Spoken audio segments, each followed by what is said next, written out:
What's going on, Dolphins fans? It is your boy Dillon, and I got a couple things to talk about today. So let's go ahead and jump right into it. There's a couple quick things. There was some big news today that the Julio Jones trade, update on that, and it looks like Julio Jones will be going to the Tennessee Titans. So when we face the Titans in week 17 and go up against Ryan Tannehill, he will have Julio Jones as a weapon, in addition to the rest of the weapons that he has on that offense. So look out for that. That'll be interesting to watch. So wanted to throw that out there real quick, because obviously, I mean, Dolphins were never really expected to get Julio Jones. So, you know, for me, at least I didn't expect him to. And he wasn't really linked to the Dolphins, even in like national media and stuff like that. So, you know, wasn't expected. But he could have gone to, you know, the Patriots, for example. They were in the running for that. So we're not going to have to face him twice, you know, this season when we face the Patriots. And honestly, I think that would definitely have been the worst outcome for the Dolphins, not just because we would have had to face them twice, but because I think the Tennessee Titans are the harder team anyway. And so I think that, you know, it's pretty for sure we're going to lose against the Titans. You never know. It depends on how things play out in the season, particularly with injuries. I mean, you know, if they had a bunch of injuries at key positions, then maybe they're not so good this year, whatever. You know, if Derrick Henry and Tannehill got hurt, for example. But anyway, so, you know, I never, so yeah, so we'll wait and see how all that plays out. That's interesting. But for the for the Patriots, it would have been worse, because one, we face them twice, and then that would have, you know, that would make the Patriots that much more difficult when we do face them. In those games, I think, you know, we're going to split the series with them.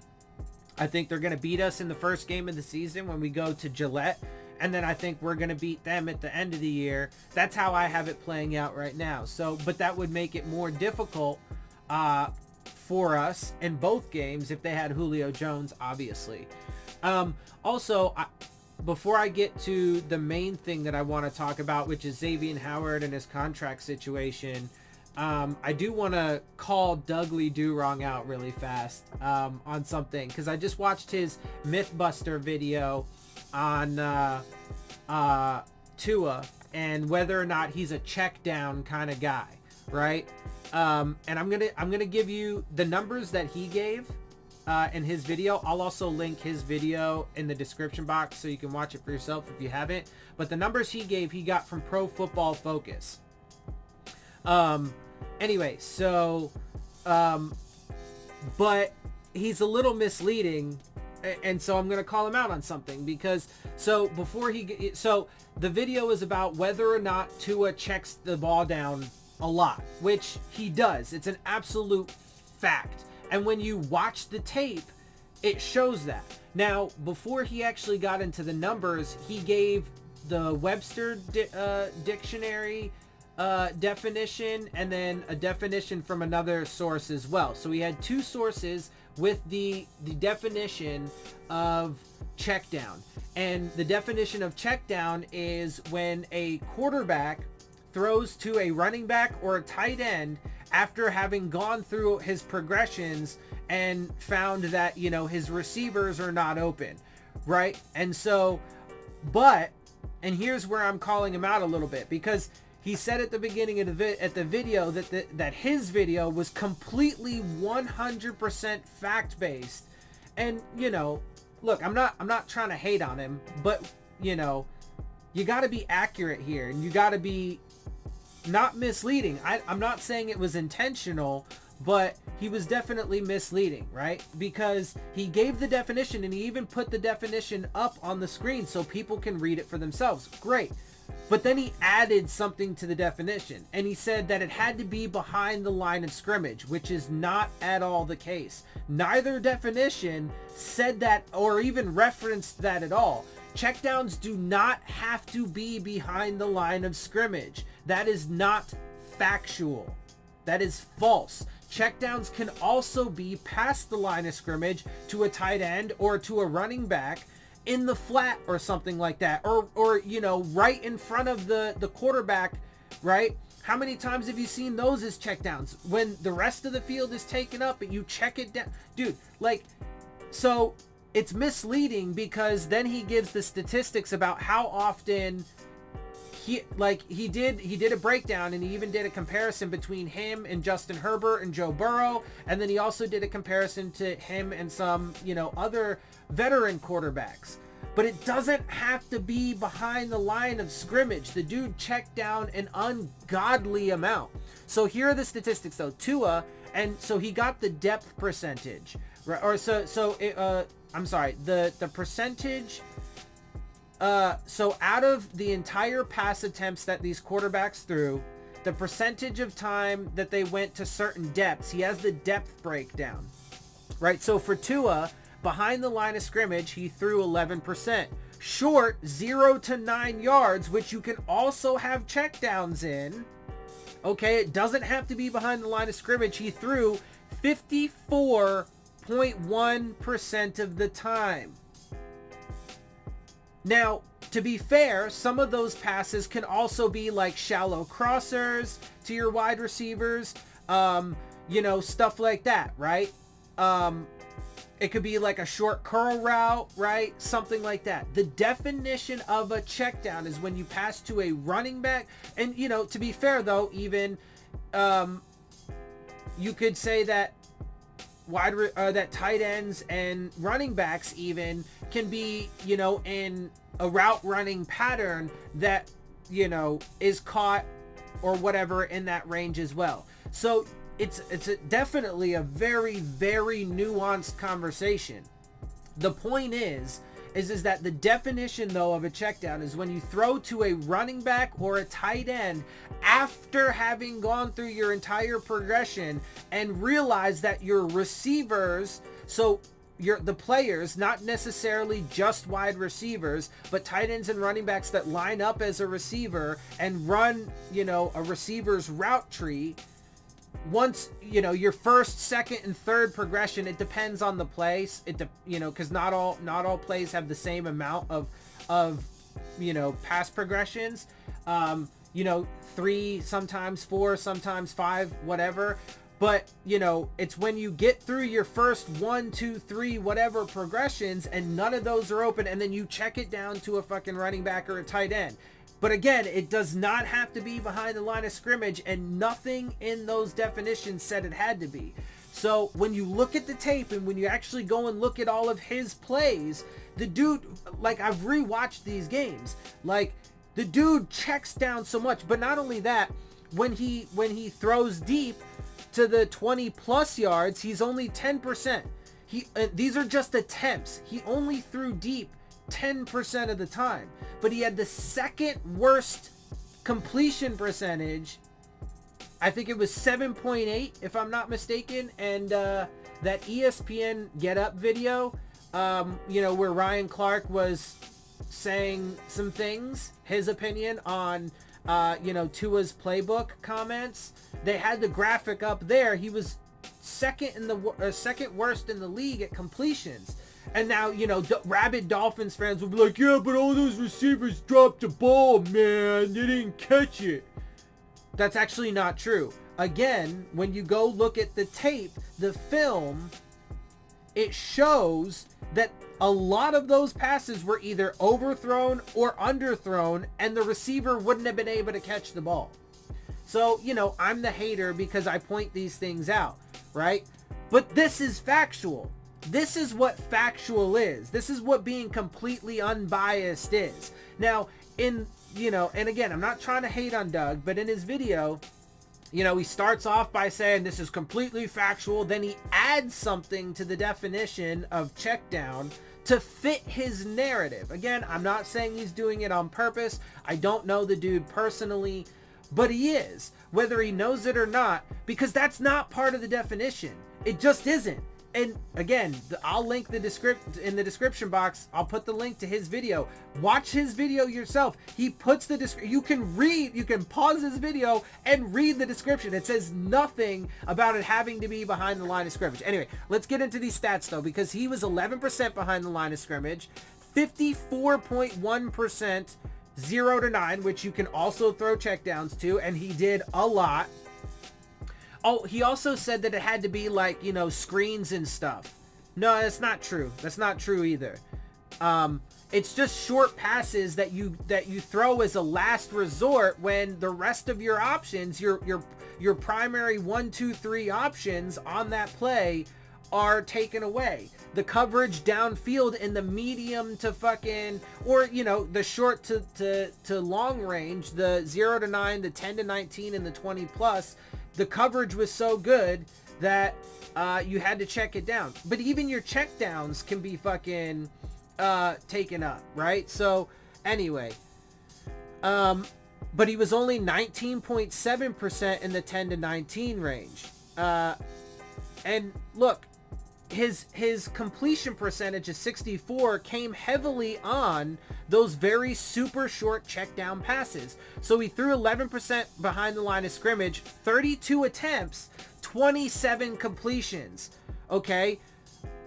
Short 0 to 9 yards, 54.1%, 157 attempts, 125 completions.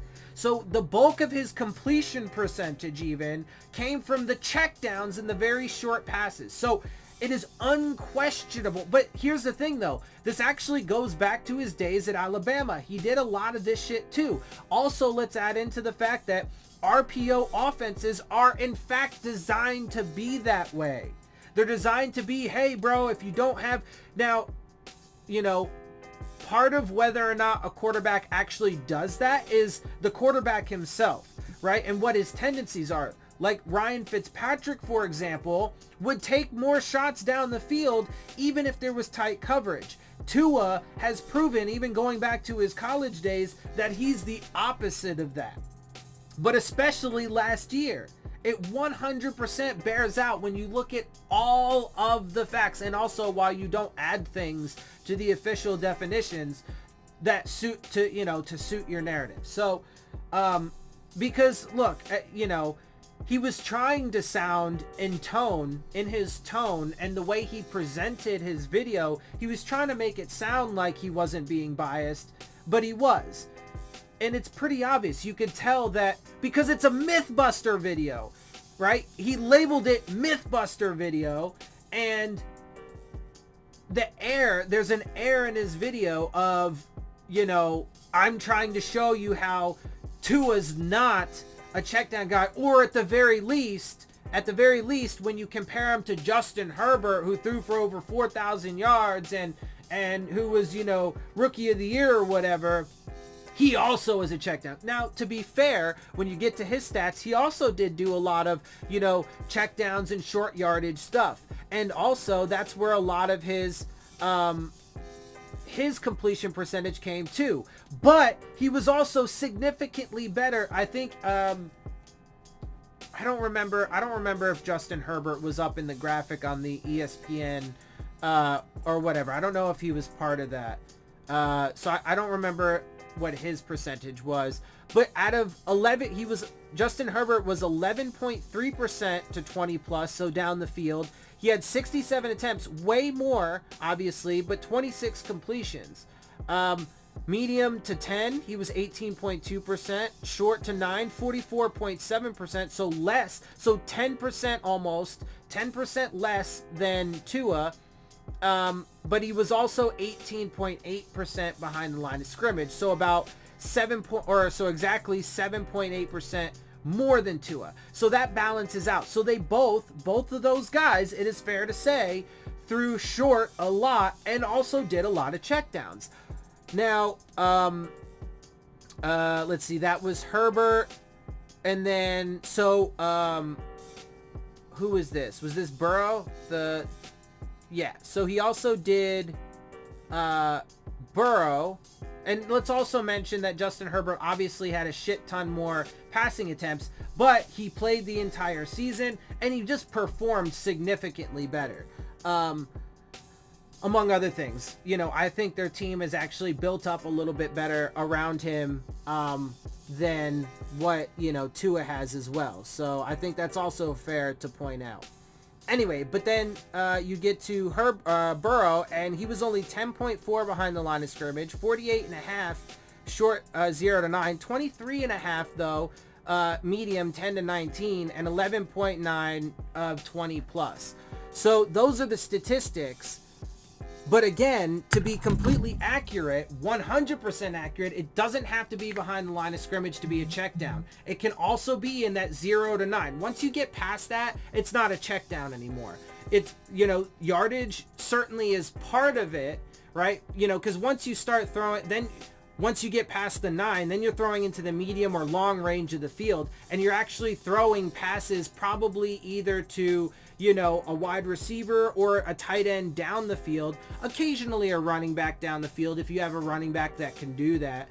But if you're throwing predominantly behind the line of scrimmage or in the 0 to 9 yard range, there is a high probability that a lot of that is checkdowns. And so it's fair to say that Tua threw a lot of checkdowns. It's also fair to say that Herbert threw a lot of checkdowns.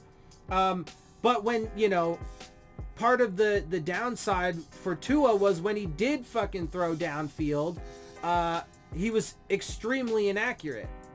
Anyway, so that's not even the main thing that I wanted to talk about, though. The main thing I want to talk about is Xavien Howard and his contract situation. So I did spend a little bit more time on that than I wanted to, but I wanted to address that because, again, I'm not trying to be like a douche or hate on like Doug. I like him. I watch him a lot. But that was definitely it was clear that there was bias in his opinion. Even though he was trying to make it appear in his approach and his tone, you could still hear it and you could still pick it up. Like if you know people and if you understand how people operate and the way that they use their tone and the way that they use presentation, et cetera, to, fulfill a purpose, then it's pretty obvious that he was trying, and especially because the entire video is Mythbuster. Well, the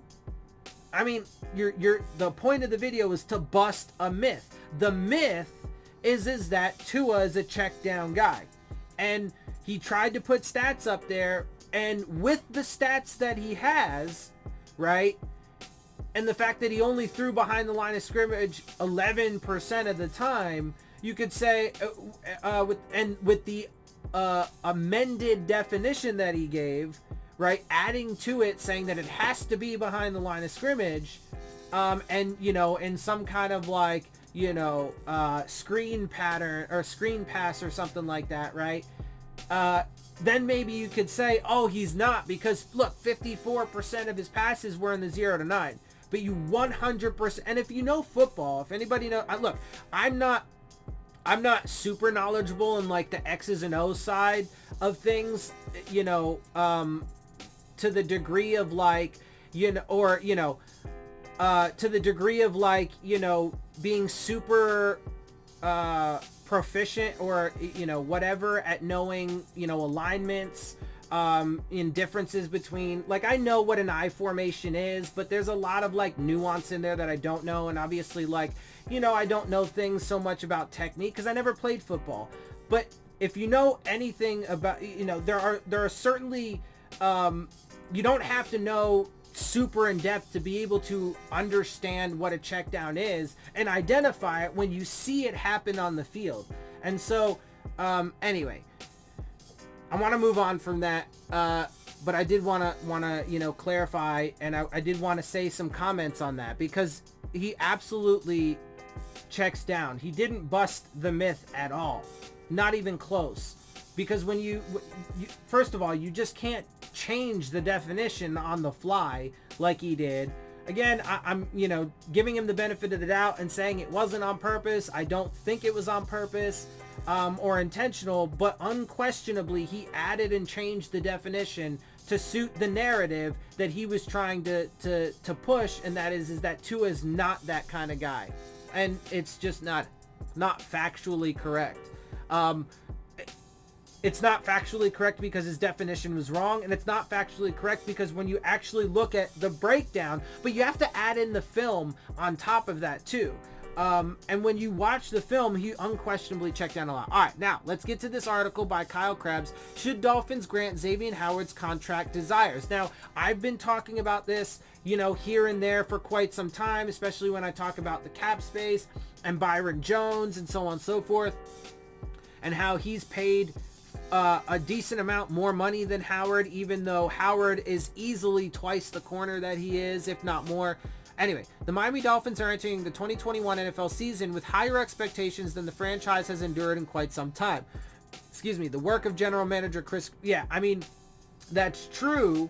The vast majority of the fan base is like looking towards Super Bowl, but I'm telling you, it's foolish, and everybody's going to have their hearts broken this year because they're not going to meet those extremely out of control fucking lofty expectations. It's unreachable. It's unreachable. I mean, so many miracles would have to fucking take place for that to happen, because it's a super gamble. You're not just betting on Tua to take a massive leap and overcome some pretty significant concerns and issues, one being his health, among many other things. But then you're also betting the farm that your entire offensive line is going to take a giant step forward, and possibly even, a rookie in Eichenberg playing on the line. So it's just, not to mention, the quarterback of your defense being a rookie now too, because you got rid of veteran leadership there. I mean, it's just, the expectations are absurd. Anyway, the work of general manager Chris Greer and head coach Brian Flores has provided the Dolphins with a strong foundation of young players who, strong is questionable. They are certainly young, but just because they're young and have a lot of potential doesn't mean they're actually going to be great. It doesn't equate. It just doesn't. It could happen, but it also could not. And I think, as a matter of fact, the probability of it failing and not happening is actually higher. Anyway, so strong foundation is questionable. With development, could boost the team into the status of a legitimate contender. That is true, though, with development. But I don't think this organization and this coaching staff, especially in part because it's changed so drastically each of the first 3 years, has proven that they're good at development. They've proven so far to be terrible at evaluation, and they have not yet proven or come close to proven that they're good at developing players. And so, that's part of the reason why I just don't believe that these guys are going to take that massive step forward. But if they do, then okay, sure, maybe they could fucking, get there. But that's the thing, right? Is to get there, to prove me wrong, right? In the expectations that I have, they have to. This entire offensive, but they got to stay healthy. They got to fucking play together the entire season. And they got to fucking take giant steps forward. Not little steps, giant steps forward. Austin Jackson, Robert Hunt, Solomon Kindley all have to take giant steps forward. Matt Dieter, if he plays at center, I mean, he's been trashed this entire time, has to take godly steps forward if he plays at center. Matt Skura, there's some questions there. Can he play like the good player he was when he was younger? I don't know. He's not getting any fucking, he's getting older, and he's had injury, problems. He's had snapping issues. So that's a huge question mark and a concern. Is Eichenberg going to be ready to fucking play, or is it going to be DJ Fluker, and how good is he going to be now that he's old and has injuries and stuff like that? So it's just such a massive, massive gamble. Let's see. Flores' Dolphins have exceeded expectations in 2 consecutive years. That is true. Winning 5 of their final 9 games in 2019. But complete honesty there is he was trying to tank the season as hard as possible, and for his plans and his actions, he lucked out in winning 5 games, and those 5 games were attributed to Ryan Fitzpatrick and the other guys on the roster, who most of which are not even here anymore, who were literally playing for their careers and their paychecks and their families. I said it then, and I'm saying it now because that's a fact. Brian Flores does not get credit for those 5 wins. He was trying to lose as much as possible. And I disagree with Omar Kelly that it was only Monday through Saturday. No, even in games on game day between 1 to 4 p.m. Eastern time, he was trying to lose, and play calling and how he used his personnel and the usage of timeouts and so on, and challenges, etc., etc., etc. He was trying to lose. They only won 5 games because of Ryan Fitzpatrick and his veteran leadership and knowledge and his ability to rally the guys on the team who were all fucking cast-offs, waiver wire guys, backups, practice squatters, undrafted free agents who were literally playing for their careers. Okay? He gets no fucking credit for that. No credit for that. His goal, his mission, as per his orders from Stephen Ross, was tank 2019 so they could go get Tua.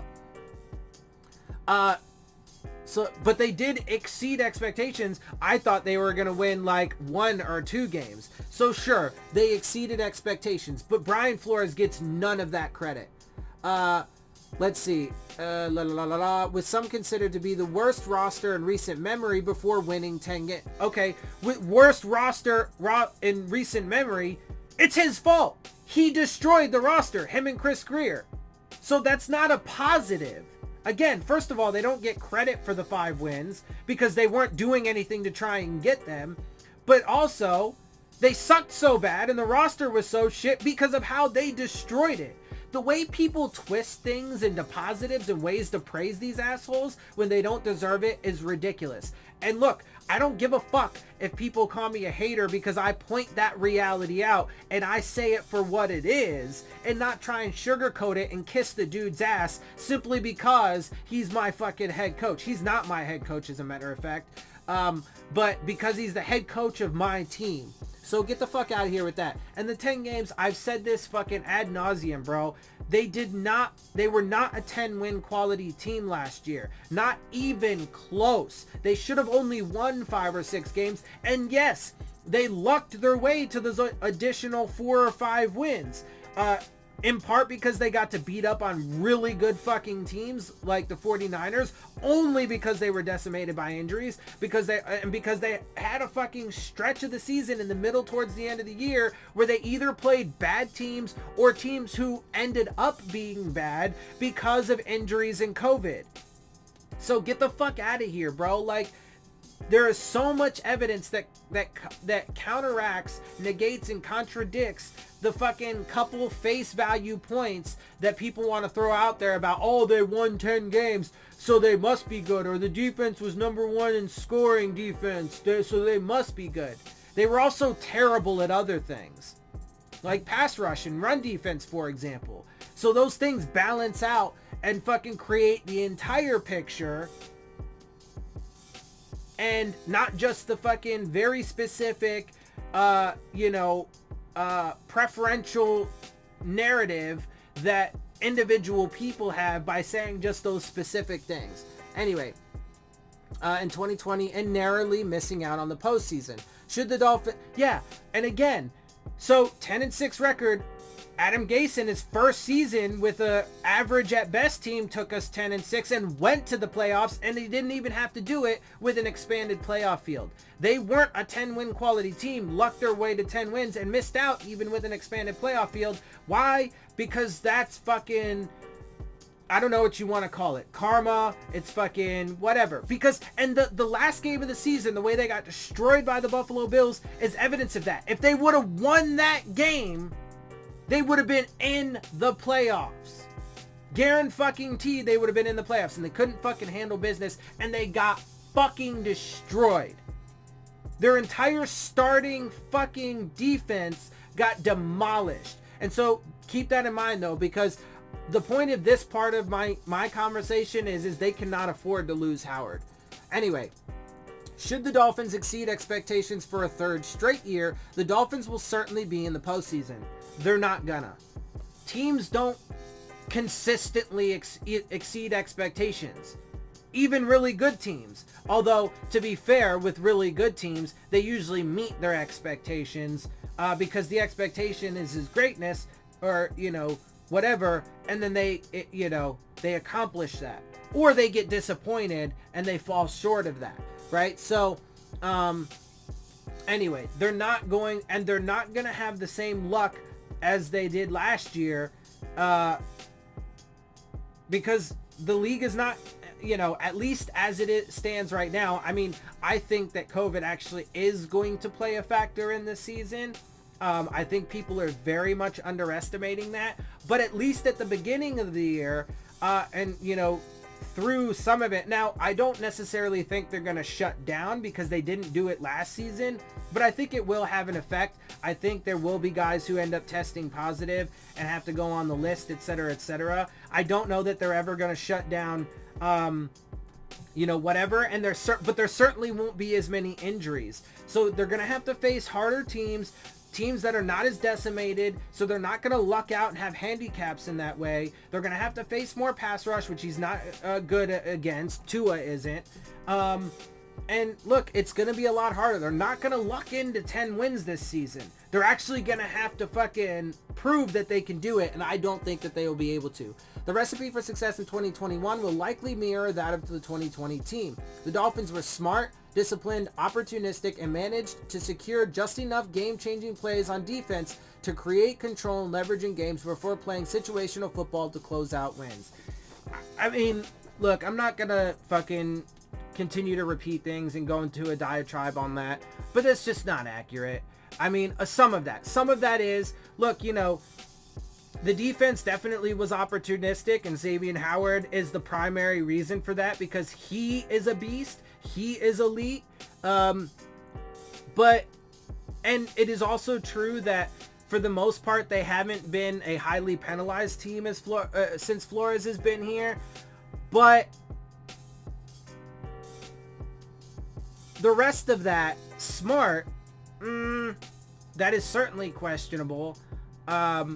Like, for example, putting Tua in the game, not a smart decision whatsoever. So that is definitely questionable. And managed to secure just enough game-changing plays on defense, also special teams. But he says that, this is Kyle Krabs, he says that as if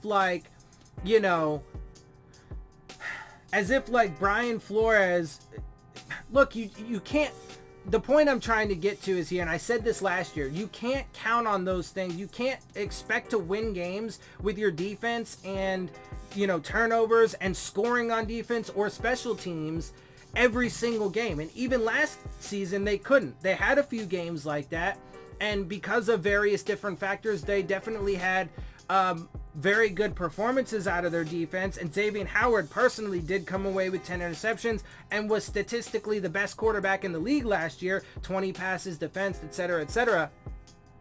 But again, there are other factors. I'm trying not to go too far into that. Anyway, let's see, because I want to get through this, and this video is already getting kind of long. And while much of the focus on the Dolphins' forecast for this upcoming season is situated around second-year quarterback Tua Tagovailoa, there is another prominent storyline around the team's 2020 most valuable player, cornerback Xavien Howard. More specifically, Howard is reportedly seeking a new contract for his services after finishing the 2020 season with 10 interceptions, leading the league in both that category and passes defensed, which he had 20.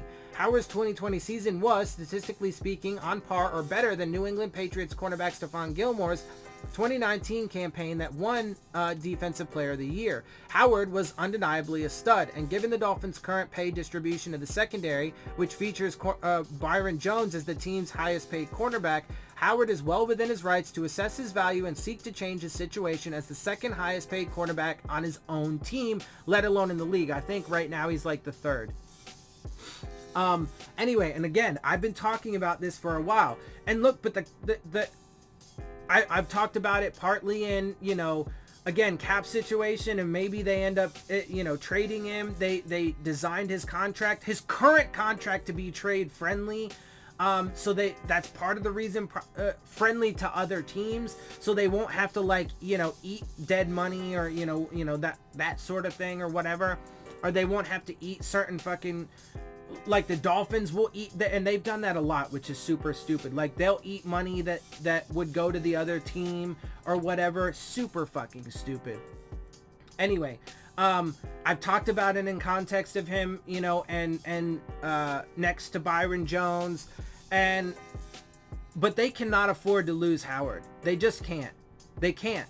That defense is already going to digress from last year. I guarantee that they're not going to be as elite as people think they are, especially with some of the key, veteran contributors that they lost or let go or whatever. But if they lost Xavien Howard, I mean, one of the two elite players you have on the entire team, it would be a massive disaster. I would unquestionably get rid of Byron Jones first. But the problem though is losing either of those guys is a massive hit to your defense. But they're also super broke and they do still need to create cap space. So there is that part of the conversation as well. But this isn't a straightforward decision on the Dolphins' end of things. There are zero questions about Howard's value as a player on the field, but the Dolphins have several variables to account for that would make tripling down on Howard a tough pill to swallow. For starters, Howard signed his most recent contract 2 years ago on a deal that made him, at the time, the highest paid corner in all of football. The cornerback market has since reset and pushed Howard's salary outside the top 5. Okay, so now he's outside the top 5. Part of the reason for that is the Dolphins, because they paid Byron Jones, who wasn't worth that. So first of all, he wouldn't be as far out of being the top paid cornerback in the league. Now, to be fair, there are obviously a couple other corners, 3 other corners or so, that have gotten contracts that have helped to push him out of the top 5. That is fair. But one of those corners is Byron Jones. One of the corners that pushed him out of the top 5 and not being the highest paid corner is Byron Jones. The Dolphins are the ones that signed him. Okay? So the Dolphins are part of the issue of screwing up the cornerback market for, their talks with Xavien Howard. That is their fault. Okay? They created that situation. Age is an issue to watch too. Howard will be 28 years old at the start of the 2021 season, and the age barrier of 30 years of age is a very real thing for the vast majority of NFL cornerbacks. But that's that, and his injuries with his knees. I mean, he's been pretty healthy for the most part, and he hasn't really had much of an issue like the past year or so. But because of his age and that, you want to make sure you keep him for the next couple years to get all of his prime years. You don't want to lose him right now. Is he going to get 10 interceptions again this upcoming season? Probably not. But he's going to get a bunch of them. And he's going to be your fucking best fucking player on the field still. So they can't lose him. Howard could go on to be the exception to the rule and continue playing at a high level beyond 30. But his knee issues make that feel like a long shot. But you could still, he's one of those players that you want to keep around for the next couple years. Anyway, the Dolphins drafted Noah Igbenogany in the first round of the 2021 NFL draft. Dude, that's going to be a disaster. If you get rid of him and then think he's going to be your replacement, it's going to be a disaster. Igbenogany got pushed into action early in 2020 with a groin injury to Jones, but has been brought along slowly after playing just 2 years of defense at Auburn. This was a developmental long-term play that will need to pay off at some point. But why'd you take him in the first round then if he's a developmental player? And from all scouting reports, he's kind of a carbon copy of Byron Jones. So if you were going to get rid of anybody, it would be Byron Jones because he doesn't have the ball skills. But if he ends up being your replacement for Xavien Howard because you can't afford him or whatever, I'm telling you, man, that's just going to be a massive disaster. Miami's salary cap distribution is grossly skewed to the secondary already. Between Howard, Jones, Igbenogany, and the rest of the Dolphins cornerbacks, the team is more than $41.7 million in spending at the cornerback position for 2021. That figure is number 1 in the NFL by more than $6.5 million compared to the next closest teams. That's why they shouldn't, that and other reasons is why they shouldn't have signed Byron Jones to that giant contract. The 2022 figure is currently on the books for the third highest mark with 38.1. Although that figure is without corners Justin Coleman, Jason McCourty, and Nick Needham accounted for. Wow. With all these variables in play and the Dolphins already having Howard on the roster and under contract to the end of 2024, putting more finances into Howard's commitments just 24 months after signing a 5-year, $75 million extension will be a tough pill to swallow. But again, part of the reason why it's a tough pill to swallow is their own fault. and you can't afford to lose him. If they lose him, and look, man, if Xavien Howard decides to fucking hold out or something because he wants more, or starts demanding to be traded, oh God, man, it's just such a disaster. I mean, look, there's such a potential, and I've talked about this for quite some time, even before this year, because of how, because of how they designed his contract to be, trade friendly to other teams. And so it's a disaster waiting to happen. And the only way that literally the only way they can prevent it from happening is to sign him to a new contract. But that's going to be super hard to do, unless they get rid of Byron Jones. But then, even though I don't think he's worth his contract, and I don't think he's even, I think he's only maybe half as good as Howard, it's still a significant hit to your defense, and another one of the veteran leaders and key contributors to that defense last year. So the Dolphins are in a super tough situation right now that likely will have some sort of negative ramifications for the Dolphins one way or another, and because of their actions.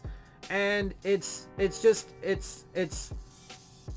disaster. The objective of this approach was presumably to offer the Dolphins enough flexibility to pivot if Howard's knee injuries continue to progress. And after 2019 knee issues cost Howard 11 games, the Dolphins got the best version of Howard in 2020, and Howard promptly responded by firing his agent while watching the cornerback market swell, leaving Howard's new money for 2021 and beyond behind.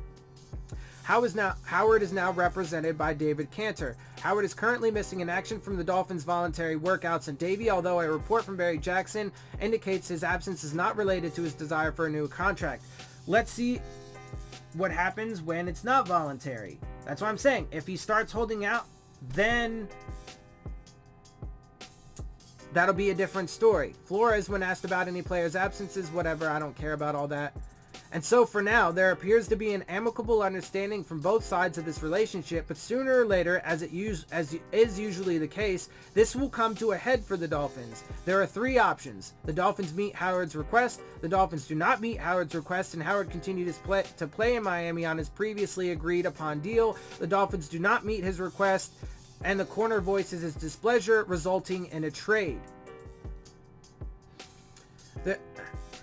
I don't know. I don't know Howard personally, but I get the feeling that he's going to continue to demand his money. Is he gonna hold out of training camp and stuff? I don't know. We'll have to wait and see. But if he does, that's going to spell bad news for the Dolphins. Because I don't think they're going to pay him, honestly. I don't, at least not right now. And I don't think, honestly, there is a fourth option. They don't meet his request, and right, so they said the second option, and is they don't meet his request and he continues to play. They could not meet his request and he could remain on the team but sit out and not play. He could do that. He could hold out of training camp, and if they still continue to refuse to pay him, he could hold out of the preseason. If they still continue to refuse to pay him, he could hold out. Sure, then he will get fined and stuff like that, but maybe he does. And I don't know if he goes that far. I'm not ready and, willing to predict that, but I would be more ready and willing to predict that if he held out a training camp. At least I would say then the probability goes up, and so on and so forth. So we'll have to keep a close eye on this, because there is definitely, but I at the end of the day, I don't think they're going to give him a new contract this season, because they don't have the cap money for it. I just don't think they're going to do it, because it's not how they operate. The outcome that features no new contract and a continued level of amicable understanding feels like the most unlikely in the end. Howard's new, so he even admits that one's probably not likely. Howard's new money for 2021, which totals $12.1 million, is outside of the top 10 figures of new cash for this upcoming season. Some of the names with more money due this year: William Jackson, Adoree Jackson, Shaq Griffin, Jones, and Patrick Surtain. Good cornerbacks for sure, but none that led the NFL in interceptions and pass defense the previous year. That likely won't sit well with Howard and his camp. But yet, with all of the variables that the Dolphins have to account for as arguments to not grant Howard's desire for a new deal, the team would be wise to keep things status quo for as long as Howard is willing to stomach his financial dynamics, be that for 2 more months or 2 more years. I mean, again though, unfortunately, when you play out the different scenarios, most of them end with negative ramifications for the Dolphins. But when Howard presses the issue, and he has every right to do so, the Dolphins would be wise to push back and resist the temptation to pay for the past instead of forecasting what Howard would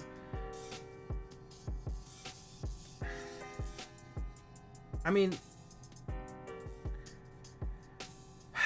what do you say to that? I mean, I don't agree. They need to, but again, I mean, I get some of the other dynamics like the cornerback market and your cap situation, but you caused that. And another thing with their cap situation, not only did they play a part in fucking up the cap market, but they were also giant spenders and signed ungodly amounts of money to players, a bunch of which they now cut last offseason and put themselves in dire cap situations and made the cap situation a factor in why they might not be able to pay Howard. So again, they are at fault. With one exception, if the Dolphins are intent on keeping Howard in the picture and Howard is intent on collecting more finances, there is a win-win outcome to be found. Situational pay and conditional money. The Dolphins will need to craft a contract that offers Howard guaranteed money based on performance and, more importantly, in Howard's individual case, availability. That is true.